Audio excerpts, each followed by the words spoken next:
Okay, good guys, no? So, nandito tayo ngayon sa Villa Toledo. Meron kami dito guys na home service na automatic washing machine. Ito po ay LG, no? So, ang problema nito guys, sabi ng customer, mayroong itong error na PE, no? So, ito nga ngayon guys, titisting namin, titingnan natin para ma-confirm yung error niya, no? So, nilagay natin guys sa spin yung unit. Ayan, nasa number 14 na. So, ito ay walang laman, no? So, dapat guys, kapag walang laman, mabilis lang ito bumaba, no? Nasa 10 dapat. Pagdating ng 10, dapat iikot siya, no? So, titingnan natin guys kung iikot siya or maglabas siya ng error. So, common issue ito guys sa mga LG automatic washing machine, no? Kapag matagal na nagkaroon siya ng PE. So, ayan guys, nasa 10 pero hindi pa umiikot yung drum, no? So, ibig sabihin, mayroon nga itong problema. So, ang PE error guys is basic lang ito gawin. Basic lang i-repair, no? Madali siyang gawin. So ayan, ayaw niya talagang umikot guys kahit nasa number 10 na yung timer niya.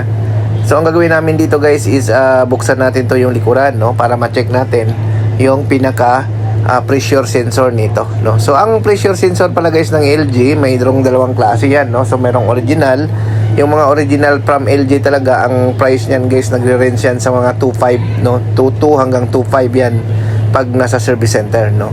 So may mga replacement naman yan guys na sensor na accurate din naman, no? So available sa amin yung mga sensor na yan na replacement, pero accurate siya guys tulad ng original, no? So pero replacement, no? So yun, no? So kung pag kami kasi guys nag-service ng isang washing machine, pinapili namin si customer, no? Either replacement or original yung ikakabit natin. Siyempre pag original guys, medyo mahal kasi original yung ikakabit natin. So ayan na nga guys, no? Binaklas natin yung likuran, ayan.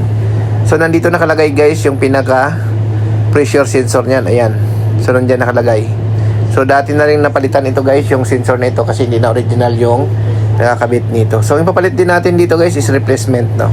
So ayan. So ang pagkabit naman namin guys depende doon sa gusto ng customer. Kung willing siya magbayad doon sa original, pwede naman namin siya lagyan ng original. So medyo mahal lang kasi nasa 2.5 nga yung original na pressure sensor, no, pagdating sa LG, no. So kung replacement naman, murang-mura, no, hindi siya ganoon kamahal. So ayan. So ito na nga guys yung sensor niya, no. So sukatin natin, tingnan natin. So ang LG guys masilan pagdating sa sensor, no. Dapat tama yung resistance value kasi pag mataas o mababa yung resistance value niya, nagkakaroon siya ng error. So ayan, sinusukat natin guys, ayan, no. Nasa 32 ohms. So pag 32 ohms yan guys, hindi yan gagana sa LG. So dapat yan mga 23 hanggang 24 hanggang 23.8 gagana yan. Pero pag 24 pataas, hindi na yan siya gagana, no. So ayan. So ito nga ipapalit natin guys, replacement lang din ito. So bugahan muna natin ng contact cleaner bago natin lagyan ng bagong sensor para sigurado guys na maganda ang contacts, no. So ayan, palitan na natin to guys, no. So ayan, sa mga gusto magpa-service sa amin, message lang kayo sa aming Facebook page sa Norte Repair Shop. Kami po nagsiservice ng Cavite, Laguna, Batangas. So ang schedule sa amin guys, at least 2 days before kasi nga nakapila po ang mga schedule sa amin, no? So bihira yung on the spot schedule sa amin guys, no. Although marami kaming service team, kaso dahil ano yan, everyday bawat lakad ng mga team natin is may mga schedule na. So swertihan guys kung maisingit natin sa schedule na on the spot. So ang mga ginagawa namin guys ay automatic washing machine, aircon, mga bottom load water dispenser, microwave oven. So yun yung mga ginagawa namin. Ayan. So yun, no. Ito testing lang natin to guys. Kabit lang muna natin para matesting natin. So ayan. So Villa Toledo po ang service natin ngayon. So ayan, ha.